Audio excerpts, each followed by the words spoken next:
Hello बच्चों, मैं सभी का स्वागत करता हूं मुकेश सर चैनल पे। आज हम लोग डिस्कशन करने जा रहे हैं सीरीज रेजोनेंस सर्किट। जो एलसीआर सर्किट था वही एलसीआर सर्किट को आगे बढ़ा रहे। ये एल, ये सी, कैपेसिटर के दोनों प्लेट सेम होनी चाहिए।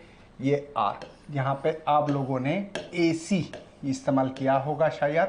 ये एल सी आर और इसका करंट था ई नॉट साइन ओमेगा टी, और इसमें से जो करंट फ्लो होने वाला है वो होगा आई नॉट साइन ओमेगा टी। शायद आप लोगों ने इसका फेस डिफरेंस के बारे में पढ़ा होगा शायद। हाँ, कैसे? तो यहां पे मैंने आप लोगों को ये डायग्राम, करंट का डायरेक्शन और ये ई आर का डायरेक्शन सेम था अगर रेजिस्टेंस हो तो, कैपेसिटर हो तो ई सी इधर निकालते थे और एल इधर। तो आप लोगों को इसके बारे में थोड़ा सा कुछ रफली आइडिया आया होगा मुझे क्या बताना है और क्या नहीं। ओके, तो इसके थ्रू आप लोगों ने जो सर्किट से एक बात कंडीशन रखी थी, एक बार XL is equal to XC, एक बार XL greater than XC, XL less than XC. तो ये जो पहली केस थी उस केस में हम लोग रेजोनेंस कहने वाले हैं। क्या कहने बेटा? रेजोनेंस। रेजोनेंस क्या होता है? एक्चुअली हम लोगों ने सुपरपोजिशन वेव्स में पढ़ा था, जहां पे नेचुरल फ्रीक्वेंसी हमारे फ्रीक्वेंसी की अगर मैच होती है तो रेजोनेंस होता है। जैसे कि साउंड में हम लोग क्लैपिंग करते तो रूफ नहीं क्या बेटा, आवाज खटखट खटखट आवाज करते, या मार्चिंग कर रहे कोई मिलिट्री वाले लोग तो लकड़ी का पुल हो तो टूट जाता है। याद होगा आप लोगों को, मैंने बोला था। ओके, कुछ यहां पे इस रेजोनेंस पे मैक्सिमम एम्पलीट्यूड कैसे होता है, क्या होता है, बात करने वाले बेटा। ये हम लोग जब रेडियो की ट्यूनिंग मैच करते हैं ना, मतलब पर्टिकुलर फ्रीक्वेंसी को लेना और अदर फ्रीक्वेंसी को रिजेक्ट करना, तो इससे हम लोगों का जैसे कि 98.3 एफएम बजाते रहो, कमला का हमला नाम सुना होगा आप लोगों ने ऐसे कभी, है ना। तो वो जो पर्टिकुलर 98.3 यही फ्रीक्वेंसी को सिलेक्ट करना है और बाकी फ्रीक्वेंसी को रिजेक्ट करना, तब बेटा इंपीडेंस हमारा होता है मिनिमम और करंट होता है मैक्सिमम।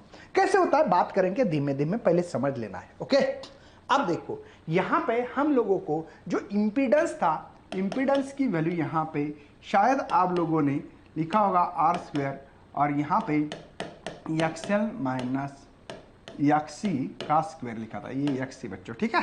तो जेड इज इक्वल टू, इससे आपको आर स्क्वायर और यहाँ पे ओमेगा एल 1/ओमेगा सी ब्रैकेट स्क्वायर, ऐसा इक्वेशन आपकी बुक्स में लिखा होगा।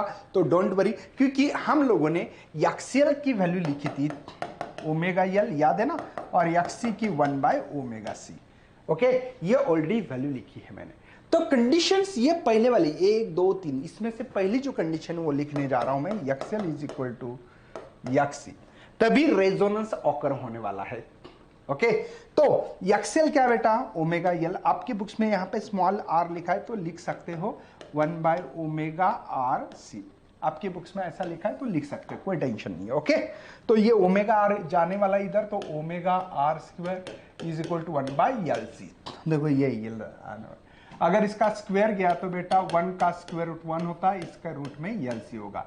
लेकिन फ्रीक्वेंसी का रिलेशन है toys pi F R, resonance इसलिए आर लिखा है आपके बुक्स में। जो आर लिख रहे ना उसका कारण यही है। Okay, resonance.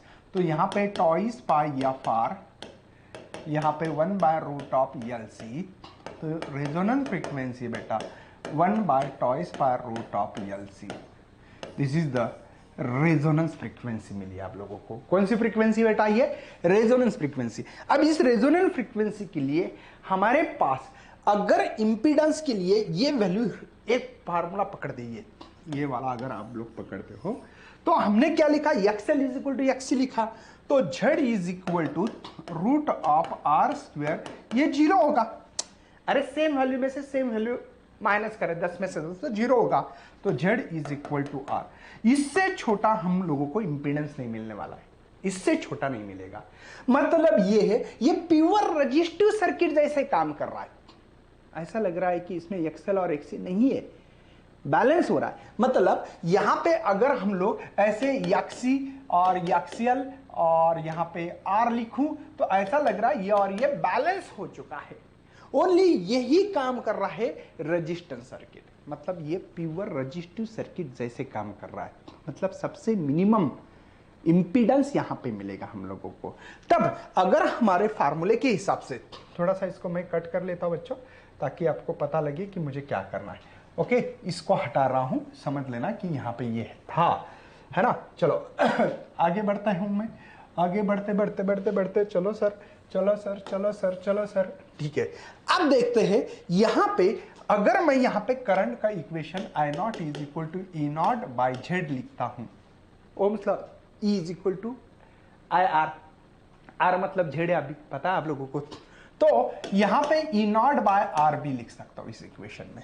क्यों जेड की जगह पे आर क्यों लिख सकते हैं? क्योंकि ये प्योर रजिस्टिव सर्किट है इसलिए। बेटा ये जो कंडीशन हम लोग रेजोनेंस कंडीशंस कहेंगे, मतलब जेड की जगह पे जब आर लिखेंगे तब रेजोनेंस कंडीशन कहेंगे। और ये जो फ्रीक्वेंसी होगी इस पे, जो पर्टिकुलर फ्रीक्वेंसी होगी, इसको हम लोग कहेंगे क्या? Resonance frequency. थोड़ा सा और यहां पे आगे बढ़ते, जो आपकी बुक्स में लिखा हो तो इसके बारे में थोड़ा सा पहले कुछ लाइंस लिखी होगी आपकी बुक्स में, उसके बारे में। अगर अपने पास लो फ्रीक्वेंसी हो, देखो XL is equal to omega L, omega मतलब बेटा टॉइस पाई एफ एल है, XC is equal to 1 by omega C, मतलब 1 by twice pi F C है। ध्यान दीजिए, अब देखो अगर फ्रीक्वेंसी लो हो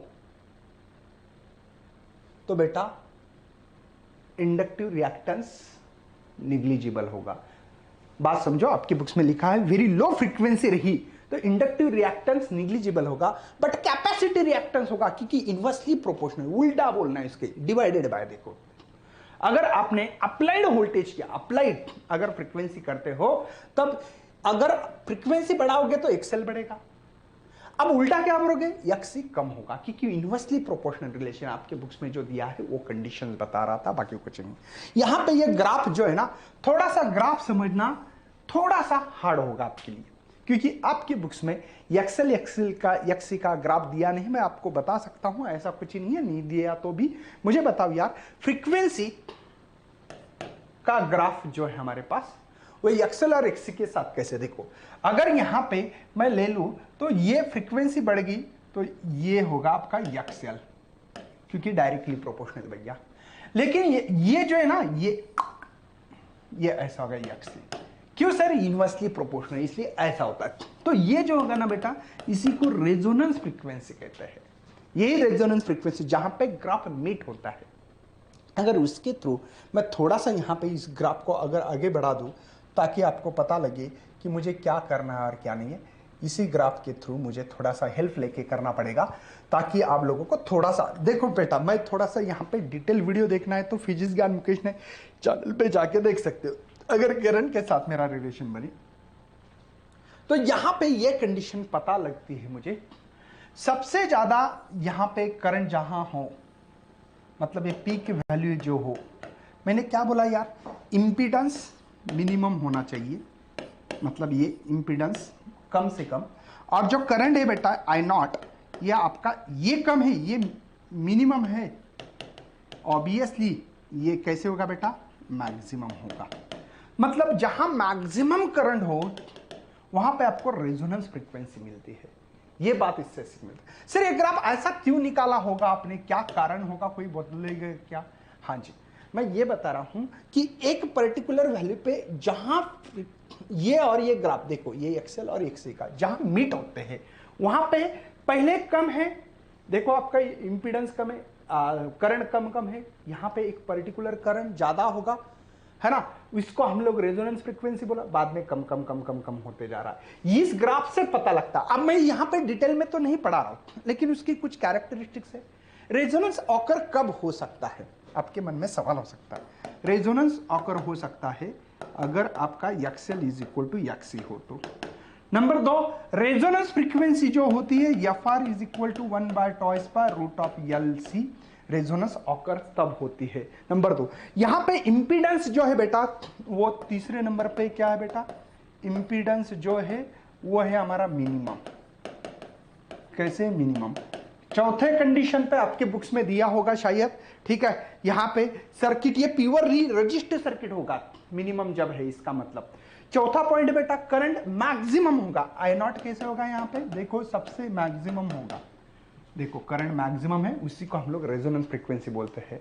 यहां पे और एक चीज है, नंबर्स ऑफ फ्रीक्वेंसी फीड। इसको जो हम लोगों को मतलब बहुत सारी फ्रीक्वेंसी होंगी, उसमें से मुझे चाहिए 98.3 एफएम। बजाते रहो कमला का हमला, आपको जो बताया था मैंने, तो उसको ही वो सेलेक्ट करेगी, बाकी को रिजेक्ट करता है।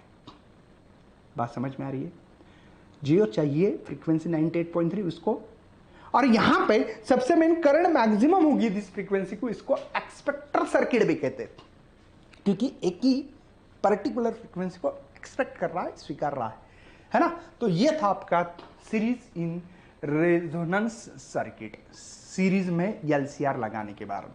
ठीक है, तो यार मैं बहुत ही डिटेल में चाहते हो तो फिजिक्स ज्ञान मुकेश ने चैनल पे देख लेना। बच्चे बोलेंगे सर यहाँ पे तो बहुत शॉर्टकट, बेटा मैं एग्जाम पॉइंट ऑफ व्यूज ये क्वेश्चन बना रहा हूँ, मैं कोई बहुत ही ज्ञान देने की कोशिश, फिजिक्स ज्ञान मुकेश ने चैनल है, ये चैनल आपको कम समय में कैसे वीडियो प्रोवाइड करेंगे exam of point of view, इसके हिसाब से जिनको कैलकुलेशन नहीं आते या समझ में नहीं आता उनके लिए। तो चलो यार बाय करता हूँ, शेयर करना, वीडियो को लाइक करना, नहीं है तो चैनल को सब्सक्राइब करना मत भूलिए।